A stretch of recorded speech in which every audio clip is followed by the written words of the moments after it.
Bienvenidos, amigos. Desde ya hace unas pocas semanas, Rusia está atacando numerosos sectores de prácticamente todo el frente, algunos con éxito, otros con avances muy limitados, y otros han sido un rotundo fracaso. Cada vez más aumentan los rumores sobre que Rusia está prestes a lanzar una gran ofensiva, aunque al mismo tiempo también se dice que los ataques rusos que están ocurriendo ahora serían la propia gran ofensiva rusa. Caso se produzca una ofensiva rusa, y que no sea lo que estamos viendo ahora, yo esperaría más bien ataques generales y masivos en oleadas de movilizados que una ofensiva propiamente dicha. El 24 de febrero se estimaba que en torno a 180.000 soldados rusos invadieron Ucrania. Actualmente se estima que hay en torno a 300.000 rusos en Ucrania.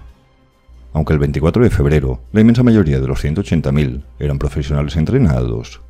Y ahora la mayoría de los 300.000 ni son profesionales ni están bien entrenados, lo que prácticamente hace inviable una ofensiva liderada por los movilizados.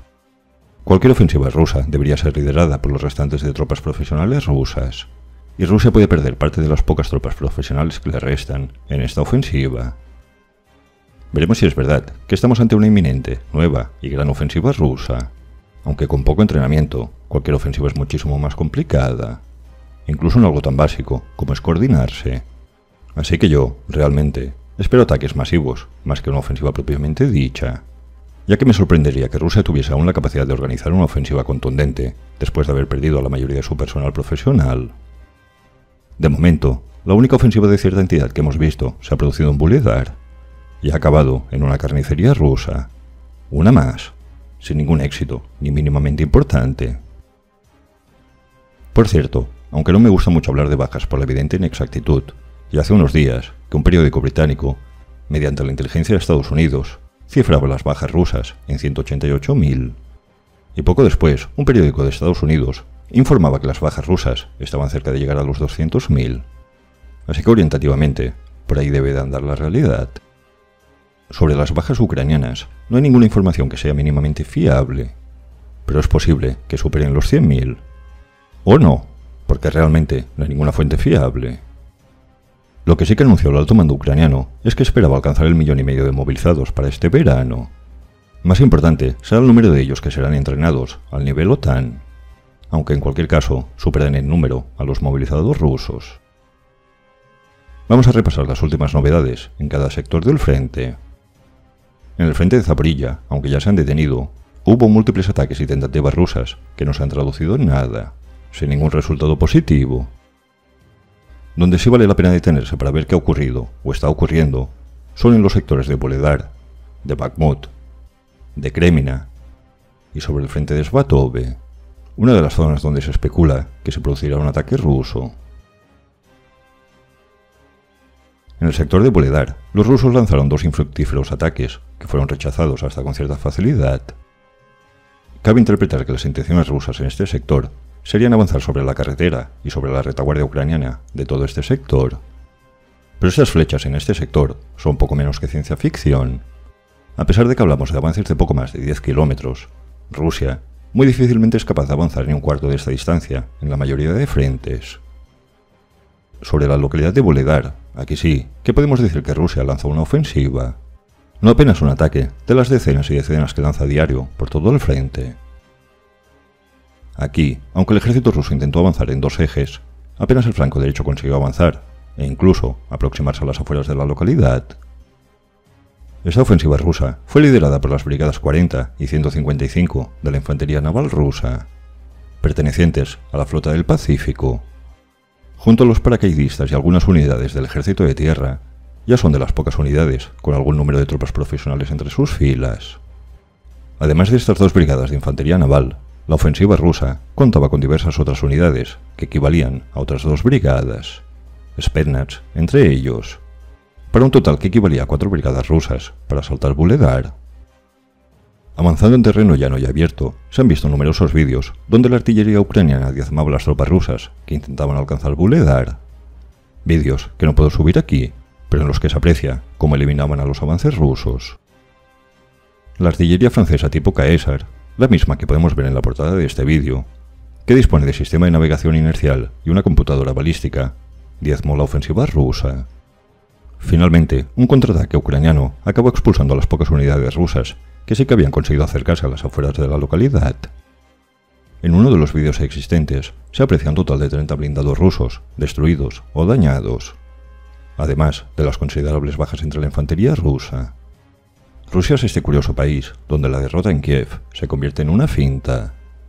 Las derrotas en Kharkov y Gerson en retiradas estratégicas y en Vuhledar se convierten en un avance, aunque aquí es verdad que avanzaron, para ser eliminados. En Vuhledar, Rusia ha degradado a dos de sus mejores y ya pocas brigadas profesionales, una vez más para no obtener ningún resultado, a cambio de nada. Confirmados visualmente, las pérdidas rusas en Vuhledar ya han aumentado a 31 blindados y 13 carros de combate.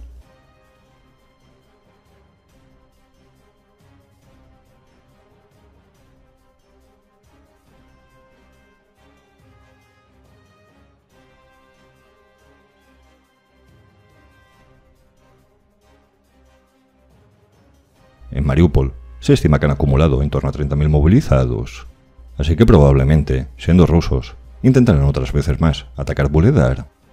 Rusia podrá sustituir e incluso aumentar el tamaño de su ejército con los movilizados, y hasta con otros nuevos movilizados, pero estos, al no ser profesionales, en ningún caso podrán mejorar las capacidades ofensivas rusas.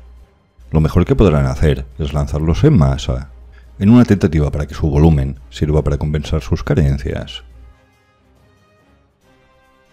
Yéndonos a Bakhmut, en este mapa, podemos ver los últimos avances rusos protagonizados por Wagner y por los paracaidistas en las últimas 5 semanas. Aunque tampoco son distancias para nada espectaculares, probablemente es la mejor actuación rusa desde que el Estado Mayor ruso anunció que se iniciaba la segunda fase de la guerra de Rusia en Ucrania, que fue en abril de 2022, hace nada más y nada menos que 10 meses. De momento, en los últimos 10 meses, Bakhmut puede que sea la mejor actuación rusa. Si vemos este otro mapa que corresponde a los avances rusos sobre el territorio ucraniano de Soledar-Bakhmut, en el sector norte, sobre Soledar, y ya hace un mes que cayó Soledar, de momento los rusos han capturado 88 kilómetros cuadrados. En el sector centro, los rusos han avanzado sobre 12 kilómetros cuadrados. En el sector al sur de Bakhmut, de momento, los rusos han avanzado sobre 51 kilómetros cuadrados. Sobre todo el área de Bakhmut, Rusia, de momento, ha avanzado un total de 150 kilómetros cuadrados. Por odiosa comparación, la ofensiva ucraniana sobre Kharkov, Kupiansk y Izium libera un total de 8.000 kilómetros cuadrados, y sin contar con el posterior avance al este del río Skil hacia Svatove, para un total que supera los 10.000 kilómetros cuadrados.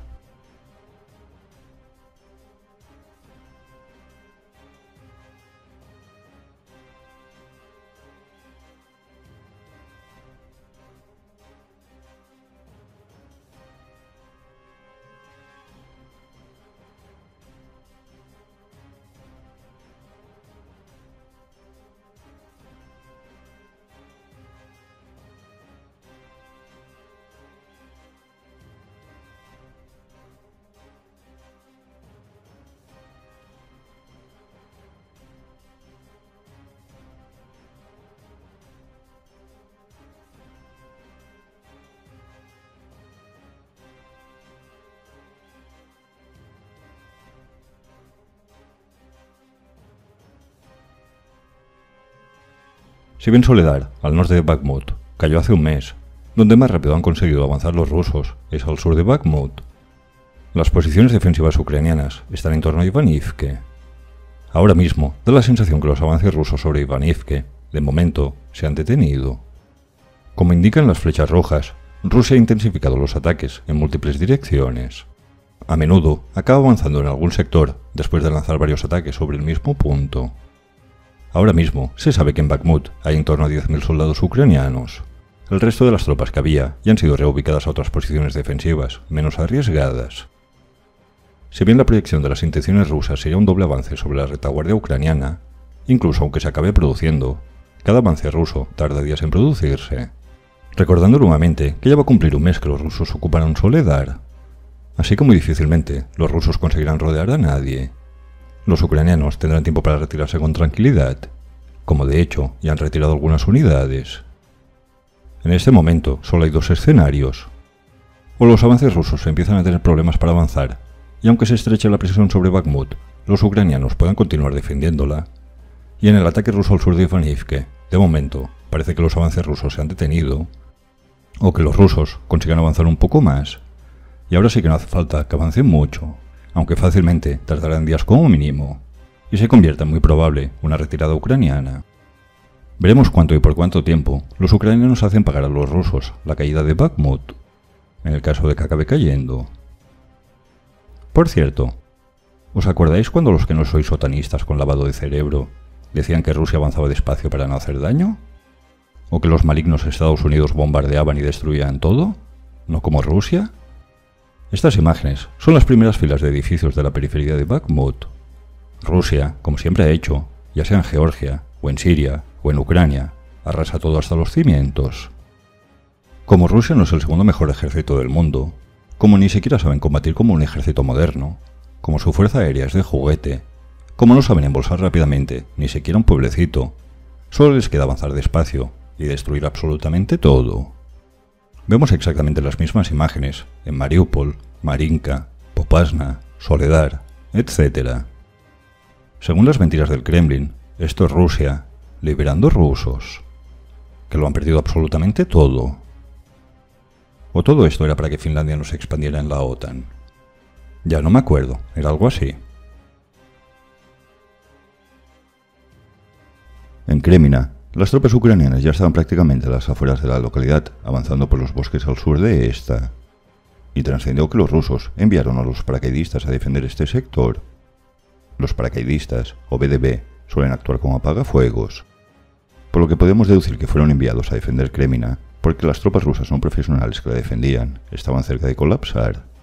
Los rusos, los paracaidistas rusos en este caso, defienden como dice el manual soviético, atacando. Atacando sobre el bosque, los paracaidistas rusos han hecho retroceder algo a las tropas ucranianas. Al ser un sector pequeño y boscoso, además de constantes avances y retiradas por ambos bandos, es difícil saber con exactitud cómo está la situación, aunque los rusos, resumiendo, han hecho retroceder algo a los ucranianos. Ante la avalancha de noticias sobre una inmediata ofensiva rusa, que yo creo que serán ataques masivos más que una ofensiva en sí, quizás, en este sector, el objetivo ruso sea avanzar hasta el río, que está marcado en rojo. Más al norte en este mismo sector, ya sabemos, y si lo sabemos nosotros, imaginad que no sabe la inteligencia de Estados Unidos, que algunas de las mejores unidades rusas que estaban en Bielorrusia, siendo reestructuradas después de las severas bajas sufridas en Ucrania, ahora se han trasladado a este sector. Hablamos concretamente de la 4ª División de Tanques de la Guardia. Aquí, nuevamente, me sorprendería cualquier ofensiva rusa. Veo más probable que millares y millares de movilizados sean lanzados al ataque por gran parte del frente. Y no estoy seguro ni de que Rusia haga esto, ya que las capacidades ofensivas de los movilizados deben ser realmente muy bajas. Bastará esperar para ver qué ocurre. La sensación es que Rusia está queriendo acelerar cualquier posible ofensiva o ataque antes de la llegada e introducción de los nuevos blindados, carros de combate y municiones que están prestes a llegar a Ucrania, y que supondrán un salto cualitativo considerable a favor de Ucrania.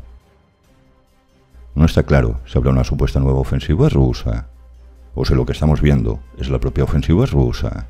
Si ya se está produciendo, los objetivos que alcanzaría si tuviese éxito serían estos 3 sectores. Nada espectacular, ni por asomo. Y de estos, de momento, apenas en Bakhmut, parece que hay alguna posibilidad de éxito ruso. Caso Rusia ya haya iniciado una nueva y supuesta gran ofensiva, es muy significativo que nos esté costando identificar si esta ofensiva ya se está produciendo o no. Cualquier posibilidad de éxito ante cualquier ofensiva rusa pasará por colocar a las cada vez menos tropas profesionales rusas en primera línea, ya que los movilizados no tienen tal capacidad de éxito en ataque. Y si los rusos, poco a poco, van perdiendo las restantes tropas profesionales, podría ser que acaben quemando el último cartucho de ofensivas profesionales, por así llamarlas, limitando o imposibilitando futuras ofensivas. Bastará esperar para ver qué ocurre, pero tampoco hay que ser ningún genio para adivinar que cualquier posible ofensiva exitosa rusa será ridículamente pequeña. Estamos viendo el terreno conquistado en el mayor éxito ruso de los últimos 10 meses. 10 meses de casi 12. Suscríbete, dale a like si te ha gustado el vídeo y hasta pronto.